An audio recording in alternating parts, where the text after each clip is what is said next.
Don't miss the Cheryl Underwood Show. Credit Black. Where you at, baby? Sure, I'm at my first alma mater, Clark Atlanta University in Atlanta, Georgia. CAU was the first HBCU in the southern United States. Shout out to our affiliate ATL Talks in Atlanta, Georgia, and everyone getting out there to vote for those 2 Senate seats. We love you. That's what I'm talking. You are listening to KUAW Radio, home of the all-new Jamal Bakes Show, and I'm Jamal Bakes, and thank you so very much for listening to the station bringing you talk, news, entertainment that you won't get anywhere else. KUAWN, of and about our community. This is the last weekend before Christmas, and on Blue Simon City, we're wrapping up our all Christmas blues and Southern Soul program. Gene Bailey. We have a very special guest that you will definitely enjoy, and we'll hear from some of the artists that sing the Christmas blues. Join me, Gene Bailey, for Blue Simon City this weekend before Christmas, right here. This is comedian Janelle Banks, and you are listening to KUAW, Kansas City. KUAW listeners, this is Carl Boyd for Wave Your Grades, coming to you every Saturday from 1 until 2 p.m. right here on KUAW. This program features American students striving for excellence in honor of our troops and American veterans, encouraging American. Well, hello, everybody. It is Ina P. Montgomery, founder and executive director of Urban Tech, where the TEC stands for Technology Empowered Communities. And I try to stand in the gap to help close the digital literacy divide that I am unfortunately seeing getting a little bit wider during these COVID times. And so I am excited to hear that some of the schools are making plans to get our kiddos back into these buildings. We're going to get their, back in the seats, and we're going to get some learning going on because I believe it or not, I think the kids are actually missing school.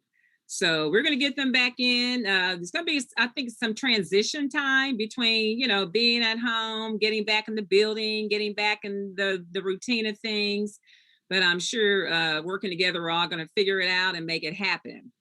So I am excited about today. We've got Miss Andrea Cook of the Kansas City Public School System. She is in the digital learning department, and I am going to let her introduce herself and let her tell us more about what she does. Hello, Andrea, Miss Cook, how are you? Hello, Miss Montgomery, how are you today? I'm doing great. Wonderful, wonderful. I'm Andrea Cook. I am one of 3 digital learning coordinators within the Professional Development and Learning department. Basically, the 3 of us actually look over or do all of the digital learning training for the district. My 2 colleagues, they do all of the elementary schools, and I do all of the secondary, the middle and high schools for the district. And altogether, it's over 1,000 teachers that we see within a year's time. So that's what we do. All right. Well, I know you're acting like you're so relaxed and it's just been, cool, but I am sure there was a scrambling going on back in August or July. I'm not sure when you guys were scrambling when you realized we're going to be doing online learning. So tell me a little bit about that time and how you guys made that pivot. Well, basically, this was something that our team started 3 years ago, actually. So 3 years ago, we actually formed a team. And when we started, the first thing we wanted to see was what could we do to get more teachers to attend professional development? And also, what type of digital learning model can we use in order to get our teachers and our students to know where they are on, basically within the digital while using digital products or learning using digital tools. So the first year of our existence, we spent just doing research, and that research brought us to a model that we all decided upon called the PICRAP model. And so like the PICRAP model, it was based out of, there was a man out of, I believe his name, out of Brigham Young University. He came up with this model. You usually hear about when you're talking digital learning, you usually hear about other models that only talk about teachers and how teachers use technology. But this particular model talked about how teachers use technology and also how students use technology. And that's what we liked about the PICRAP model. So on the teacher side, we say, is it passive? That's what the P stands for. Is it interactive or is it creative? And we would look at that when we walked into a classroom in our second year, which we'll get to. And then on the student side, we were looking to see, does this tech replace, does it amplify, or does it transform the learning? And so once we decided upon that particular model, we spent the next school year, that second year, just going to each classroom multiple times, just getting little snapshots of where teachers and students were within their learning within that model. So we did about 1,000 or so walkthroughs, and we took that data and compiled it to see where we were as a district. And what we found out is our district was more on the replacement side and the passive side than they were on the transformation and creative side. So that model provides like an assessment form that you use when you were going into the classrooms? Yeah, so that model basically, it gave us something to look at every time we walked in. So I would walk in and go, okay, yep, that they're replacing the learning by giving, it basically was given a worksheet on a digital computer. It's still a worksheet, it's just in digital format. So that's more of a replacement. And it's passive learning if a student's just sitting there and they're just, kind of just taking it all in. So they're not really creating or transforming. And that's where we wanted our teachers to be. Now, not saying that, you can't have passive or replacement learning and that work, because it does work in some instances. We were seeing that more than anything. So basically, that's where we were as a district. So we knew where we were. And I'm like, well, what do we do to change this? So we started looking at the professional development that was going on. And the professional development that we had going, we had teachers coming to buildings to do professional learning, and 1% of our district was coming to that professional development. Wow. And I'm like, well, if we are offering this professional development, if they get paid to do this professional development and they're still not coming, there's a problem. So we decided that what we needed to do was take the professional development and place that professional development online.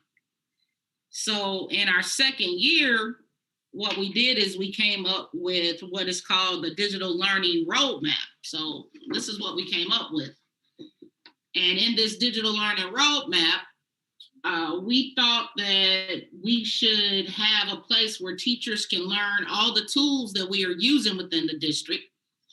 And we wanted to kind of gamify what we did so that teachers could actually learn how to use the tools and actually kind of compete with each other as to what they've done. So basically in the first program, you can complete these 4 tasks. And once you complete those 4 tasks, then we'll give you this sticker to say that you completed it. And we'll also give you this poster. So what we started to see was all of this, was also, it was all online. So that was what was so good about it. So teachers, what we called it was PD in your PJs. You can do it whenever, you can do it however, whenever you want to do it. And once we did that, this started our third year, which started the 1920 school year. And by December of the year that we pushed this out, you mean the 2020 school year? Well, yeah, the 2020 school year. So when pre-COVID is when this came out. Basically, one of the great things we did was once we created this in the spring of the year before, we pulled about 10 teachers and we let them test it. We told them, please break everything you can, because we wanted to know what was broken so that we could create this. And once we created it, and we got everything fixed and pushed this out to the public, our amount of teachers went from 1% actually doing professional development to 30% doing our professional development pre-COVID. Wow. So that was from August until about February.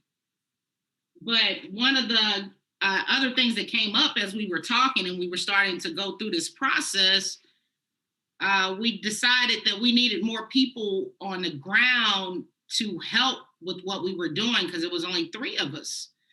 So we came up with this idea, hey, maybe we can have what we call digital learning champions, and we could have one of them in each school. And so we didn't have any money to pay them, so we started, trying to get creative. So we went to our boss, who was Trinity Davis at the time, and we said, Trinity, we know we don't have any money. Do you think you could find, a couple of $100 in your budget somewhere to where we could take these digital learning champions out, to a establishment and just get them appetizers, and just discuss shop, maybe once a quarter, and she was like, yeah, we can do that. So in November, we asked people around the district, if anybody's interested in being a champion. We got one for each school. And we also talked to our director of IT, Joe Phillips. We were talking to him about this as well. And he said, well, if you guys don't have any money for them, he said, well, one thing we do have is we have some funds to where we could take your champions, if you wanted to, you could take them like to an educational technology conference, if we can't pay them. And I said, well, that's a great idea. So we gave them some ideas and things that we wanted them to do. And if they completed those particular tasks, then they could go to the conference. One was to go to our quarterly meetings to, when we would meet and have appetizers, what have you, and kind of talk shop. And the other was to complete this so that they would have something to show that they have done. So they would take this, complete it, put it up in their classroom, and that way other people within the district could see what was going on. And it worked out really well. We had really, good people to get on board. And so, matter of fact, today is it's been an anniversary. Today is the anniversary that we went to the conference. So we all go to the conference, and we, me and my team, we're really all about the details. So even which conference did you go to? We went to METC in St. Louis. Okay, yeah. That's the Missouri Education Technology Conference that they have every year. And we were supposed to go to another conference to ISTE, but, COVID hit or what have you. So when we decided that's where we were going to go first, we thought, if we're going to St. Louis, it's not that very far of a drive, but it would be a really good time for us to get to know each other if we took the train. Oh, wow. So instead of us driving, we took the train as a group so we could kind of get to know each other for those 3 or 4 hours there. and kind of make a plan on what sessions we were going to go to or what have you together. Mm-hmm. And so we kind of worked together, figured out what we were going to do, made a plan, figured out, did what we were going to do. On our way back, we came up with a plan on how we were going to use these within the classroom when we got back. So that was, like I said, a week ago today. Oh, wow. A week ago today. And then COVID hit. A week ago today or a year ago? I'm sorry, a year ago today. Okay, I was going to say. Yeah. Last week was a little different. Yeah, that was a year ago today. And that's the best train ride between Kansas City and St. Louis. I've done it a couple of times. Yeah. And I have a friend that lives there, so I don't have to worry about a car when I get there. But right. yeah, I just love that. I don't know why. It's easy. You can do whatever you want. So that was a great idea, whoever came up with that. Yeah, we thought it would be good just, nobody had to worry about driving. Everybody could sit back and we could all learn from each other and kind of build some relationships. Yeah. And it worked out really well, so that happened. And, 3 weeks later, COVID hits. So when COVID hit, I mean, it really didn't. I mean, of course it made us, have to work a little harder, but we already had a plan in place. Right. Which, when I talked to some of my colleagues from around the country, did not.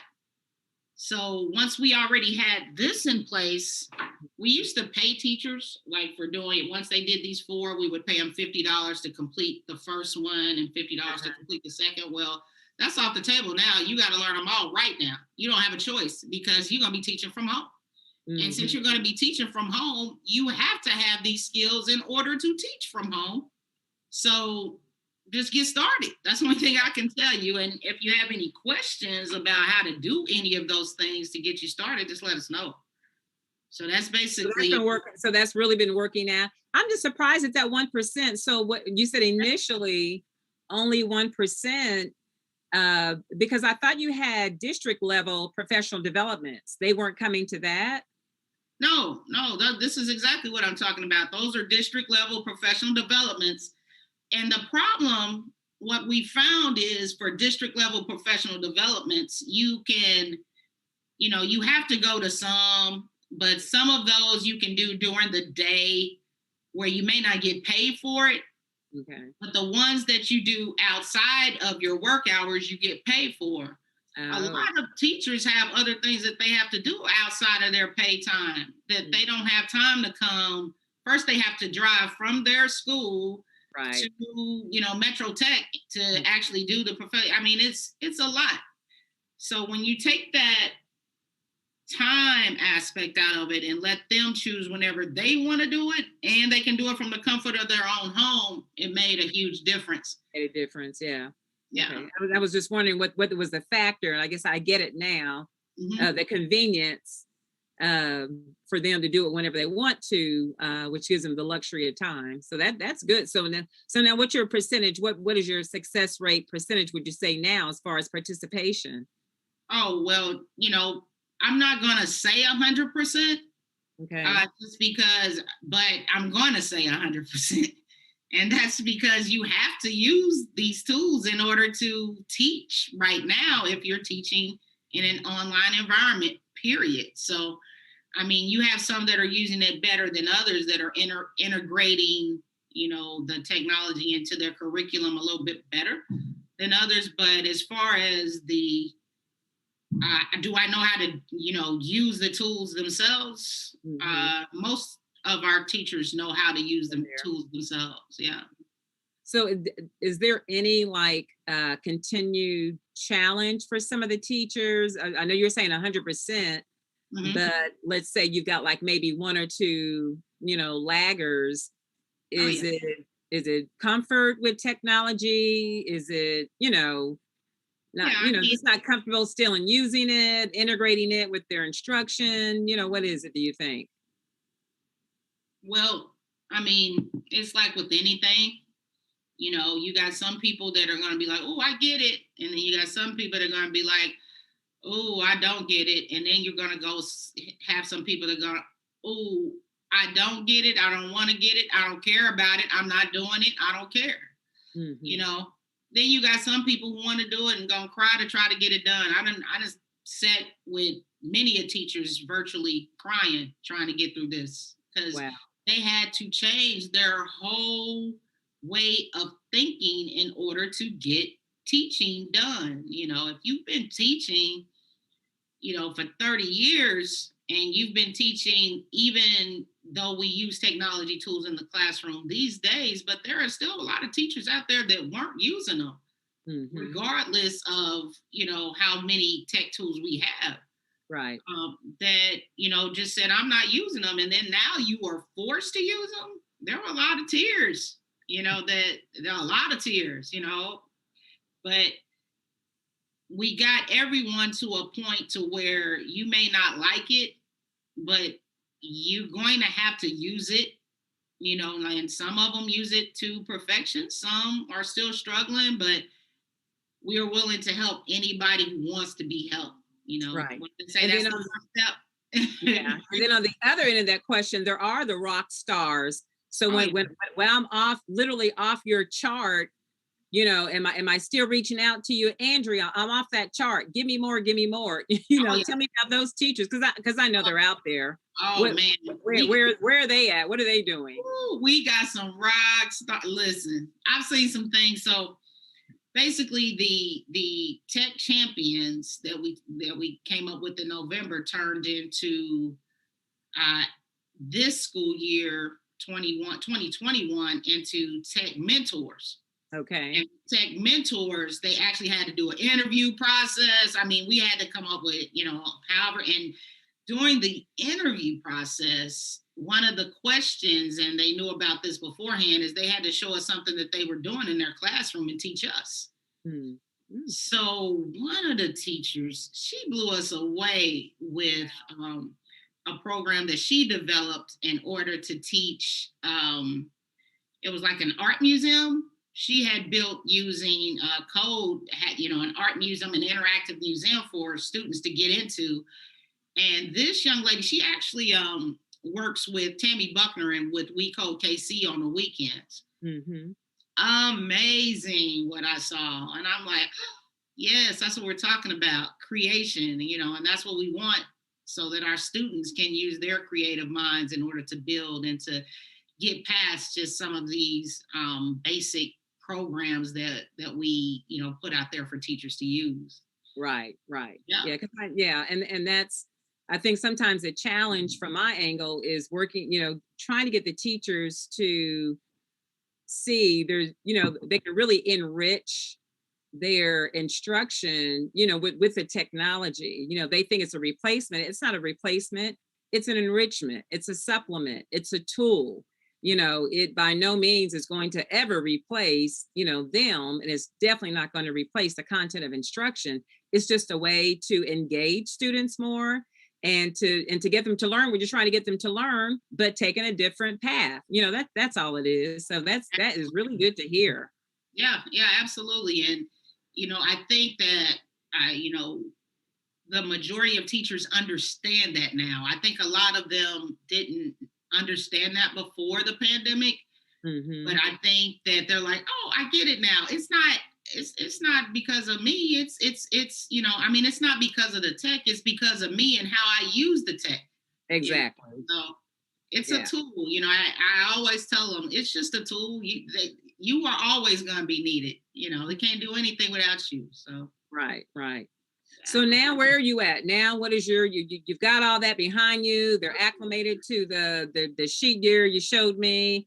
What's the challenge now? What's going on now in your area and with teachers' professional development for technology? Great question. Basically, now we're trying to take it to that next level. To the level of, okay, now you understand how that it's not going to bite you and it's not going to kill you and it's okay to use. How can you be creative with your using what you do and then taking what you do and what your passions are in order to push that out to students? Right. You know, so basically it's almost more like a passion type project is what we're looking for with teachers in order for them to find out what they love so much that they want to push over or push to students. Right now, we are looking more into our librarians and taking that particular section and trying to recreate or reimagine what goes on in the librarian space. When I go to libraries like the one on 63rd, or when I go to the one in Overland Park, I see librarians checking out books, but I also see STEM projects. I also see studios. I see, music studios. I see video studios. I see all kinds of different things for students to use and to do. And that's what our next goal is to do, is to have those types of spaces open for our students to be creative in. So that if they wanted to go make music, they could, or if they wanted to create a TikTok video in a space with a green screen, they can. If they, basically taking the libraries and, definitely keeping it as a place where they can check out books, but making it more of a digital learning space as well. Yeah, I had Andrea Ellis on last week, who talked about the digital media lab at Southeast Library, and the exact same thing with the green screen, the music studio. In fact, she did her interview inside the music booth. Yeah, the maker space activities, the space, as you're saying, for kids to ideate, create, innovate, within a library setting. So again, not taken away from the traditional role of the library, but as you know, providing, because it's always been such a safe space for kids going to the library, and then to be able to now go there and to just to do different projects that they're interested in within that setting, I think is a great idea. And because some of the libraries have just become just outdated. Kids don't, they might go in there for a study session, but now you're going to add some value where, and then, what a great opportunity for, like, within every school to have a green screen. I had the opportunity at Central, where I'm housed, to teach kids green screen technology. And so they set up at basketball games, they set up at school events, and they ran it. They would select whatever event it was, they would select the backgrounds.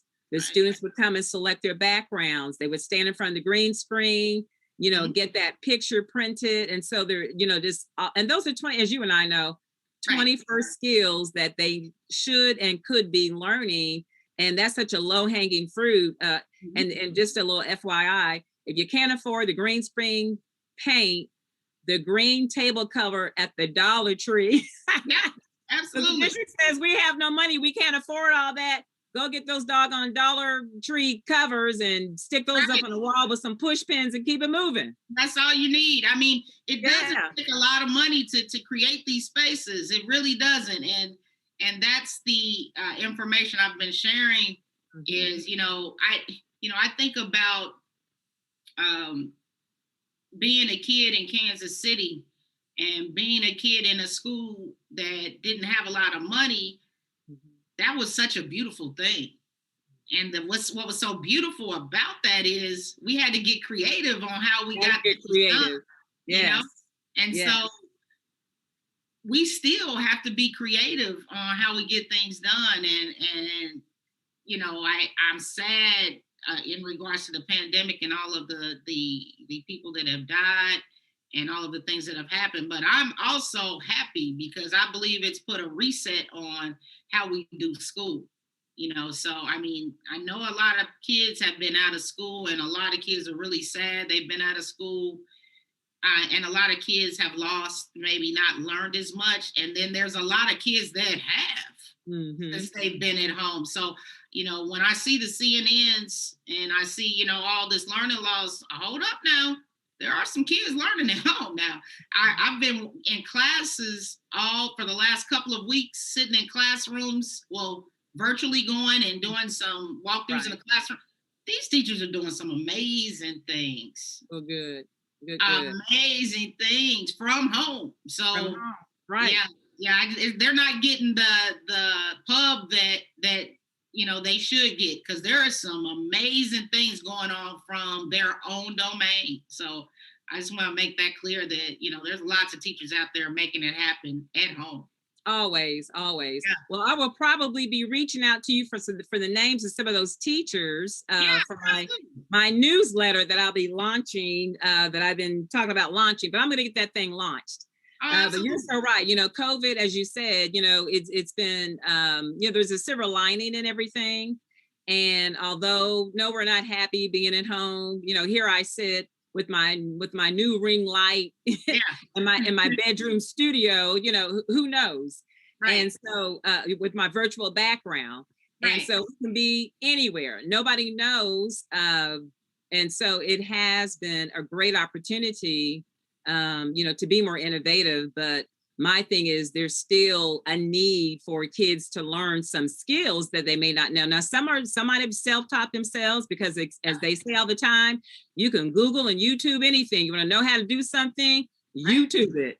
And so, so we know that that's happening as well. So anyway, well, this has been great, Miss Cook. I know you've been out there, and you sounds like you made the right pivot. You got the teachers on board. I love the technology mentors, your ambassadors, you know, building up the, you know, the teachers within the buildings, within KCPS. It's just great. And, you know, I'm just curious to see the transition back into the buildings. Yeah, me too. I can't wait to see what's up next. I mean, because now you got some online things you can use, and some, you know, I don't know, me, if I was a teacher though, if that first day, I'd take the computer and I would shut it, close it, you know, and I would let's sit and talk. No, we gonna sit kumbaya for a minute. Let's just see some faces and just sit and talk the entire day. Yeah, yes. Exactly. Yeah, that makes sense. Yes, I mean, we need that interaction, and we definitely need some. I wish we could hug, you know, but right. You know, but you know, and you know, for the time being, let's just sit and just conversate. Let's get to know each other again, because I mean, I do like being online, but I really miss hanging out with people in person. I do. I know. I saw some of my comrades from Link, the after school program. They're one of my contracts. I'm like in 5 different districts with them. And I was like, I miss my kids, you know, well, the 2nd and 3rd graders giving me a hard time and not listening. I miss all that. Yes. So we had fun, you know what I'm saying? At the end of the day, we had fun. And just seeing, you know, especially with little babies, you know, they're so inquisitive, and just seeing, you know, when they make, you know, elephant toothpaste, oh, look what it's doing, Miss Ina. I'm like, I know. They're like, it's just bro, you know. And so just missing all that. So I am looking forward to getting back into the buildings, like I'm sure everybody else is. Oh, yeah. All right, Miss Cook, any final words, comments, anything we need to know from you before we wrap this up? I'm going to tell you just a couple of things. First off, we get a lot of bad pub, and I just want to say Kansas City Public Schools is where it's at. If you don't have your kids there, you need to bring them, because we have some great things going on here. So please bring your kids, bring them back if you haven't. If you moved out into, you know, another land, and you want to come back to, look, we got take them back. You're going to take them back. Hey, we would gladly take you back. We are glad to take you back to the Purcells and Southeasts and the, you know, the Lincolns and the East and Northeast, and we will bring, look, Central, come on back. Central. Oh yeah, absolutely. I can't forget Central. My sister was an Eagle. Listen, look, we will gladly take you back, and please come on back, because it is where it's at. Your kids will be safe. Your kids will learn, and they will learn worldly thoughts, not just one person's persona on how life goes. So come on back to Kansas City. We here. We need you. Come on back. All right. There she is, Andrea Cook. Now, and what's your title? Digital Learning Coordinator. Coordinator. I don't know. It comes up different all the time. I hear you. But she is with KC Public Schools. thank you for your time. Thank you for your comments. And I have confirmed before the show that I will have one of your comrades, Dr. Durrell Davis, on next week. And he and I are, how do I say it? Black History colleagues. Yeah, he's amazing. So, yeah. So he's going to come on and we're going to talk about the need for Black history in schools and the benefit and how it can enhance. Yeah, I'm quite sure he's going to tell you, we got a couple of new classes coming. There's a high school Black history class right now. See, I didn't know. So I didn't know. Fire. Super fire. Okay. And unfortunately, I'm so sorry. I missed the Black History program today for KCPS. It was amazing. Oh, don't tell me that. No. Yes. Yeah, Baruti Kafu. Was it Baruti? Is his name Baruti? Did they record it? Do you know by chance? I think so. I'll double check. But I'm quite sure they did. It was amazing. It was really nice. Oh, wow. They did a great job. Great job. Okay. I'll reach out to him. And speaking of Black history, y'all know I never sleep. So I wrote a book. It's a children's book. Okay. It's called A Day with Edie. And it is it's not published yet, but it is about the life of an 8-year-old slave girl at Thomas Jefferson's Monticello, where I went to school. I got my master's at University of Virginia. And so it's actually a master's project. And so I am excited to be reading it in some schools next week. Wow. During reading hour. And so that'll give me a chance to read the story, to get some real feedback from the kids, from the teachers, as I am on that publishing journey for that book. So it again is called A Day with Edie, and it's not to minimalize that they were an enslaved family, but it's to bring humanity to the fact that they were a family enslaved, but they were still a family. Yeah. So that is my Black history thing. You know what? In fact, I might read that before this month goes out.